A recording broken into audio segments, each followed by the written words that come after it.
Hello, David Vos. It's October 19th. It's Saturday. It's 2013. So I'd like to come back today and do a little bit more on some of the things I was talking about yesterday in that video about raw vegetables and fruits and things. You know, there's a lot of information in the world that's really off. We're so confused about food. You might think, oh, I know that we're not, we're eating bad. We eat so many chips and candies and all of these white flours and processed foods. But you know, it's worse than that. Even if you ate just nothing but raw fruit from the store, you'd probably only live to be about 89 years old. Now, why is that? Well, about 200 years ago, these ships would go overseas, and they would, some of the crew would demand that they'd get white flour, or they wanted white rice, and they wanted meat, and because, if we're going to be out there doing all this work for you and making you all this money, we're demanding all this aristocratic food and everything.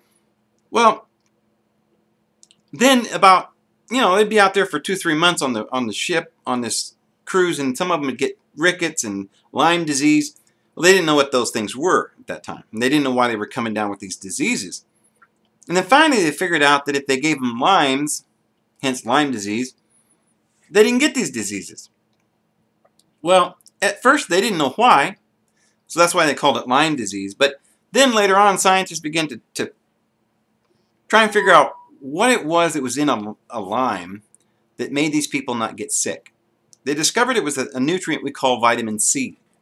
So from that, and then from that point forward, we got a few others like vitamin A and vitamin B and vitamin E. But if you notice, we don't have vitamin F, G, and I and all this other stuff because we've only discovered about 5 of these vitamins that are essential, and we're not understanding this, but what we discovered was that there are certain nutrients that you can live without for a period of time, and then all of a sudden get a disease until you discover that it's not a disease, but it's a deficiency in some nutrient. So if you don't get vitamin C, you come down with some disease. If you do get the vitamin C, you don't get that disease. In fact, you can cure that disease. So it's not really a disease, it's a nutritional deficiency. To this day, we're still living to be 89 years old. And we just assume that when we die, it's because we just get old age, because we have some disease. Well, the truth is we're not getting certain nutrients that we've never even heard of before. Recently we've discovered that there are other things that are essential other than these, 5 vitamins. They got fatty acids that are essential. We just discovered this. And we've got, now they're discovering these, they don't call them vitamins, they call them phytochemicals. What they're discovering is that most of the foods, like bananas and apples and peaches and things that we have in our stores, they don't have a lot of these vitamins. They're not abundant in these foods. Some of them do. I mean, like red grapes have a few, and resveratrol and all these things. But I don't know if you've ever heard about how they always discover something, like they'll discover some grain or seed in Brazil, and now everybody's rushing out to get it because it's got this particular phytochemical that's really good for fighting cancer or something. Well, the truth is that there are literally thousands of these nutrients that are not just important, but or cure some disease, but literally these nutrients is what we need to live. If we don't have them, we get the disease. That's why they cure the disease, because if we don't get them, we're going to get the disease. That's why everybody dies, and that's why we're dying, because we don't have these foods. These are wild foods, and you don't have to go to Brazil. You can literally walk out your back door, even if you live in the city, and find wild plants growing everywhere. You will be surprised at what you can eat right in your backyard. But we've just been lied to so much. We've been told that most of all of these foods are poison. Everything's hemlock, you can't eat that. You might get some hemlock, or you might, little red berries are poison. There's birds dying from eating these little red berries. And it's not true. You can go out and find a book about all these plants that we can eat. Well, they make it look like you got to be real careful. And if you're real careful, you can identify certain kinds of plants that are edible. And you got a book about this big, covers several hundred different varieties. Well, there are thousands of different plants and varieties of plants all over the world. If you tried to get a book and learn the name of all of the plants and how to identify all, you get discouraged. And you begin to think when you're reading this that most plants aren't good. That's why you need this book, to distinguish which ones are good. The truth is all the plants are good. But we're not designed to eat roots and leaves. And so most of these plants that they're saying are poison is because the roots and the leaves aren't good for you. Even potatoes and carrots and beets and stuff, do you know that if you feed beets to a baby before they're 6 months old, they can die? Because roots have a lot of nitrogen. And humans weren't created to digest and eat nitrogen. Nitrogen is in the root and in the leaves, and it converts the nutrients in the soil and the sunlight with photosynthesis into food. But food doesn't supposed to have nitrogen. So that's how nature provides for us to eat. It makes a fruit, and the fruit has all the vitamins and nutrients and things that we need to eat. The food comes up through the root. It's sucking the water and the minerals and all of these things up from the ground. And the leaves are like little satellites and are receiving sunlight. And with the nitrogen in that it gets out of the soil, it produces, with photosynthesis, it produces an energy and brings that sunlight and that energy right into a food. And that food is designed to be eaten. Nature provides for all animals that they can eat that food. But the question is where do you find this food? Well, have you ever noticed that a bee knows right where to find that flower? They don't need a book, and they don't need to go to school to find out which flowers they can have and which they can't.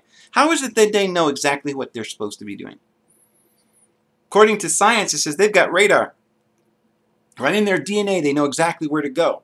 Well, that's not true. That's not true at all.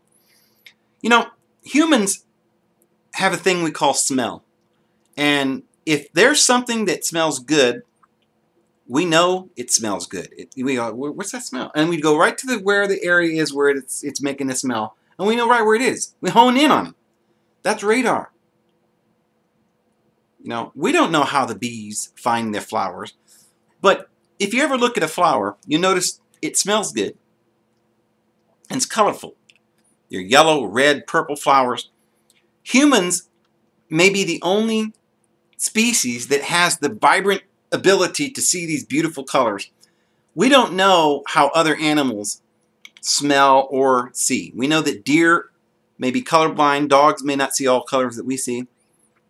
But they do have the ability to find their food. Now, the reason that we as humans have this capacity to see bright colors and to smell is because we need to eat.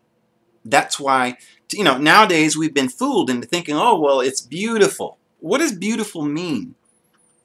Why are we compelled to go to that flower and pick it and smell it? Because we're drawn to food, because we have to eat to live. So that's why we have this ability. Now, what this means is that we don't need a book to tell us where we need to go and get food. Because there's so many thousands of varieties, you would never be able to learn. If you spent 20 years in college learning, you'd probably never find out all the different varieties of foods and things you could eat, and how many quantities, and how you're supposed to make it and eat it. But we as humans naturally know what to eat, just like the bees. just like the birds. We have it's God has provided. We follow our spirit. We follow our heart. We know. And when you're out in the field, see, we would normally know, but we've been lied to. We've been deceived, and we've been told it's all poison.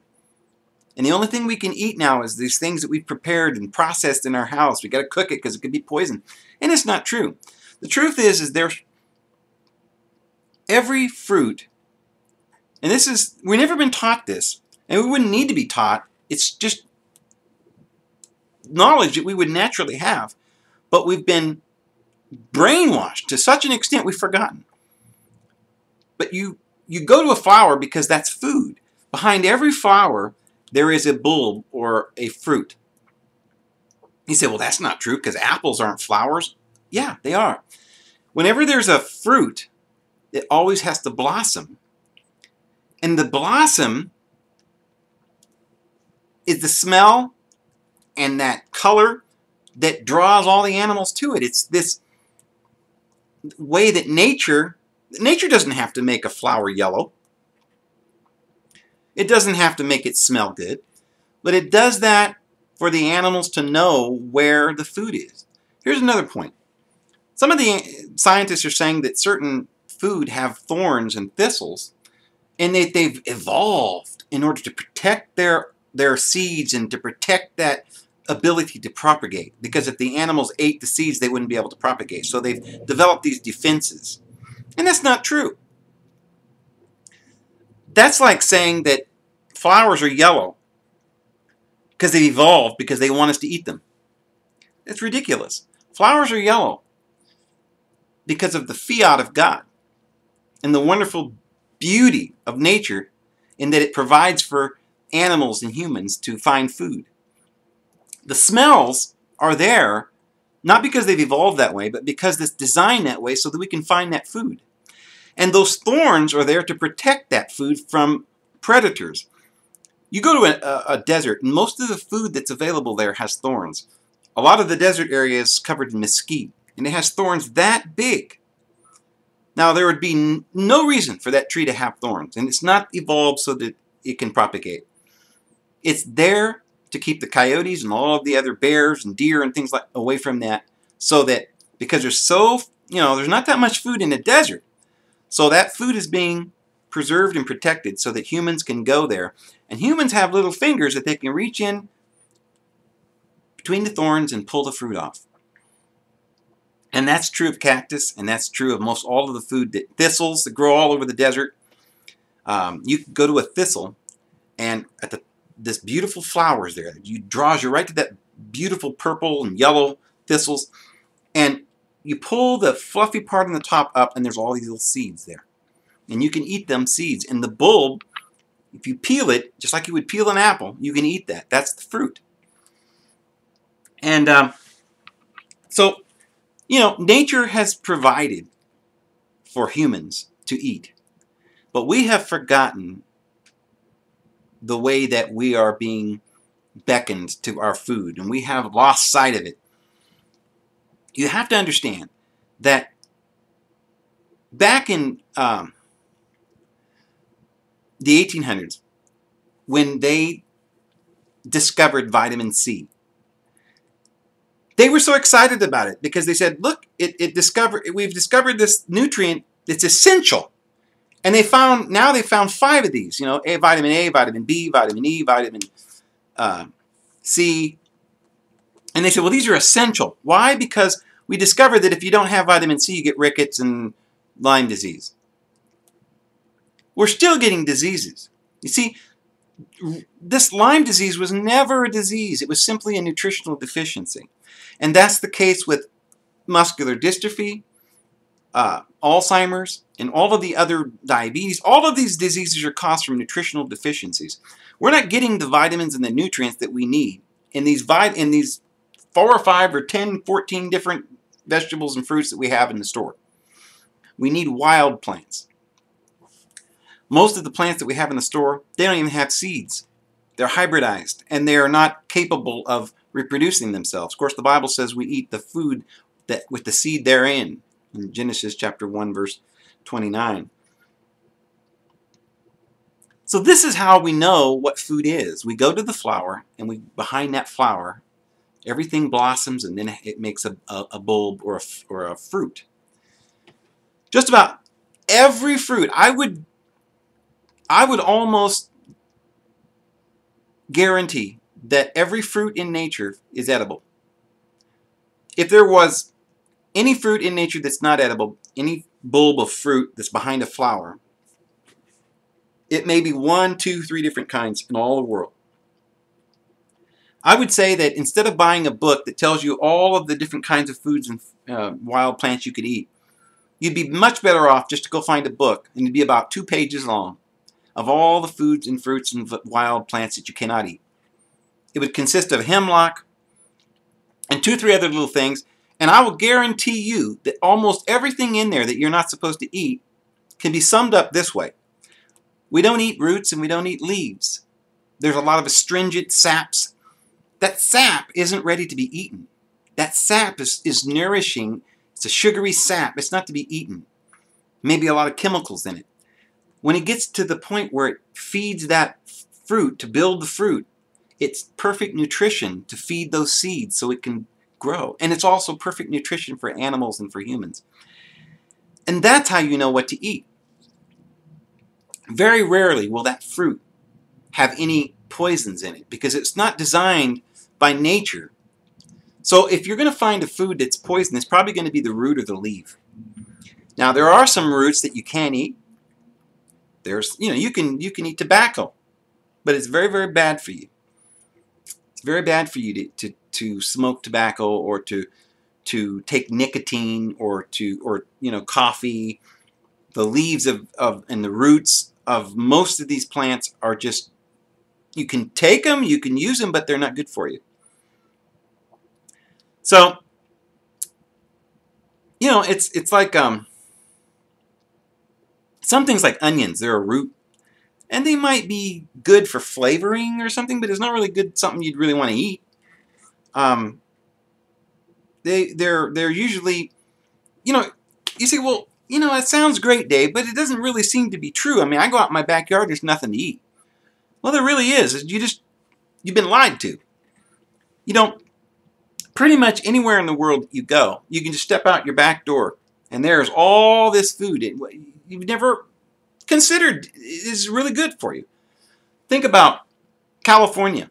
It's covered in oak trees. You can eat the acorns. It's covered in manzanita. You can eat the little red berries. All throughout Nevada and southern Idaho and Wyoming and all of those areas in there, it's just sagebrush as far as you can see. There's berries and little seeds that grow on the tops of the sagebrush. All that's good for miles. You can eat that. All over New Mexico, you've got yucca plants, and you see the white flowers. You can just draw into those flowers. When the flowers fall off, there's these little fruits we call cucumbers. I call them cucumbers. They're little, and if you wait too long, they turn into seed, and they go flying everywhere. But if you wait and you get it at the right time, just when the flower falls off, those seeds are still edible. And they're actually almost like a little cucumber. They're still wet inside. All of the cactuses can be eaten. You see this beautiful flower, and right underneath is usually a red, in some cases a yellow fruit. I mean, actually, the entire cactus is edible. All throughout the Southwest and all over half the United States, you find these. They're like gourds that grow along the sides of the roads. Malinkaski, I think, is what they're called. Now, you probably thought, well, that's not good to eat. You can't eat that. And if you might have been curious and you saw these gourds and you cut them open because you thought, because you heard about how the Indians used to use them for cups and stuff. Inside, you say, well, they don't smell good. You might expect a fruit in there. There's no fruit. It's just seeds. Well, those seeds are very good to eat. All kinds of nutrition. Some of these foods like just flowers and every flower you can take as soon as the petal falls off, there's a fruit. They grow in every field, everywhere. Amaranth grows huge, like 10 feet tall, and these long stalks with all these seeds growing up.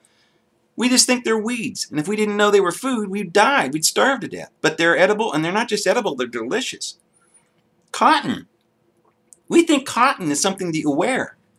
But when the cotton balls, before they puff up and become cotton, they're a little fruit with 4 little sections like an orange. They're real sweet. It tastes like a vanilla orange. Everything has a fruit is designed to be eaten. That's why God made it. I could go on and on. In the colder climates, you've got this vine that grows all over the ground, all over the forest throughout Canada and into Alaska and all the way up into the tundra. It's called kinnikinnick, and the Indians used to eat those red berries. They're just everywhere. And all throughout the undergrowth of the timber, throughout Canada and Alaska, is all of these Oregon grapes. They just grow everywhere. And then there's thimbleberries growing all throughout, and huckleberries growing by the tons. Of course, berries are designed for the body to eat during the summer, during the late summer. And we eat sugars. We're out working and running, and we need all the sugar. And then what we don't burn, we convert into fat. Well, in the wintertime, by this time, we're supposed to have gathered all of our nuts. And the nuts are more of a fatty acid, oily thing. And the body uses the fats and converts it back into energy so that we can live all winter long. We can live off fish, and we can live off nuts. And,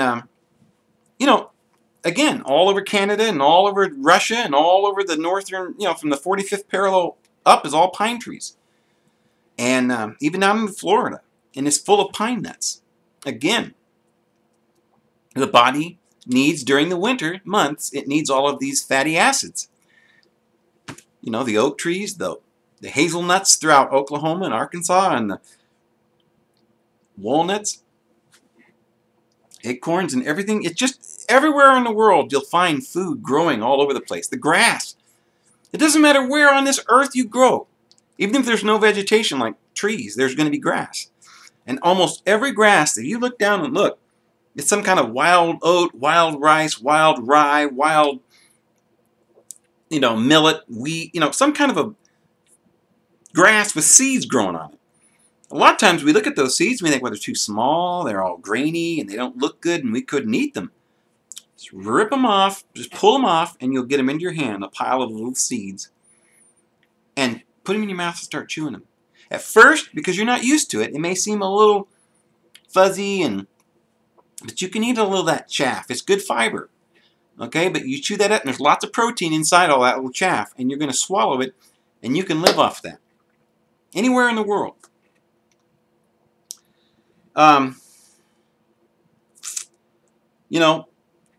There's always, nature provides no matter where you're at. In the desert, if you need a drug for pain, there's peyote. But there's no poppies. But in certain areas like Afghanistan and that kind of a climate all around that part of the world, you've got flowers that grow like poppies, and that's opium. In the northern climates, you've got kinnikinnick, and you can take in the leaves of that, and it's a hallucinogenic and takes pain away. God has provided in every place on this earth. He's provided the proper nourishment, food, and in just the right doses. There's usually more nuts that grow that you can eat throughout the year that you can get in the fall and then keep them throughout the winter. In any climate, there's some kind of a nut. Pine nuts, walnuts, hazelnuts, acorns. There's beans in a lot of different climates, like the mesquite has these long bean pods. But in all of those climates, again, you've got your certain kind of drug that's available if you need a drug for pain. Because somebody can get hurt and they may need pain medications. What about the spring? There's no berries in the spring. They don't grow and they don't ripen until the summer or the late summer. And there's no nuts yet.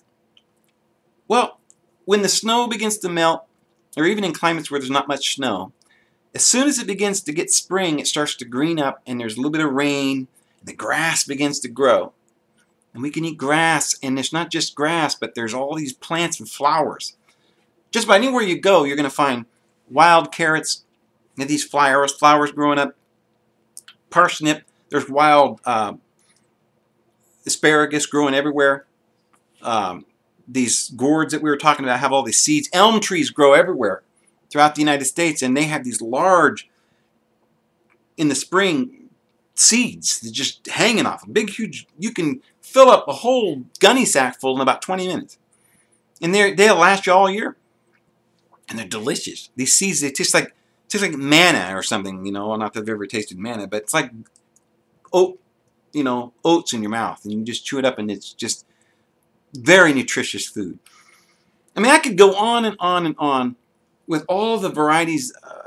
And manzanita has berries that you can eat. The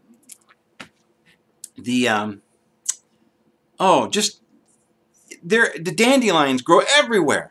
The daisies, the sunflowers grow all the way into Illinois and all the way down into Texas and New Mexico and California and most of the country. These huge flowers. And this flower is the blossom. When the flower comes off, you've got all these seeds, and in the bottom of that, the seeds are getting the nutrition from this bulb. And that's fruit. You can eat the whole flower. So this is what we're supposed to eat. We started off talking about, nutrition and how we're not getting certain nutrients in our diet. Well, as an example of that, they've recently discovered that we need selenium. They haven't pushed it much yet, but there's quite a few people out there that are beginning to realize that we're not getting selenium in our diet. Now, not too many years ago, they were saying, just like they talked about cholesterol, and they were wrong. Not too many years ago, they were saying that we don't want to get any selenium because it's poison. Well, the reason why is because it's not found in any measure at all in most of the fruits and vegetables that we have. That's because we were not supposed to eat these kinds of fruits and vegetables, but we're supposed to be eating a wild one. And selenium is very, very abundant in wild plants. It turns out that selenium, a lack of it, is causing muscular dystrophy, Alzheimer's, heart disease. It's one of the biggest reasons that we're getting sick, is we're not having enough of that selenium in our diet. This is just one of the many things that we finally discovered, but we need them all. There's vandamin that we haven't gotten enough from. Chromium and all of these, not too long ago they discovered we need iodine. We're not getting that. So they start putting it in the salt. So it's fortified. Or vitamin D. We're not getting enough vitamin D. That's when they discovered the new essential vitamin, and they start putting it in all the milk and stuff. Well, we're going to find out one day that there's probably another 100 different vitamins and minerals that are essential. Maybe 200-300 or a few thousand. And if we don't get every one of them, we're going to be deficient, and we're going to start to age and get sick and die. You don't need a book to tell you what and where and how to find and what to distinguish the plant and how to break down the plant and all the things that are in it. All you need to do is go out and eat the natural wild animals that grow in your local area. Because if you go 100 miles all around in your area, you'll discover that everything you need for a perfect diet is growing right there in your backyard. And so basically that's all I have to say. This is David Vos, and we'll talk more about this next week. And signing off. Have a good day.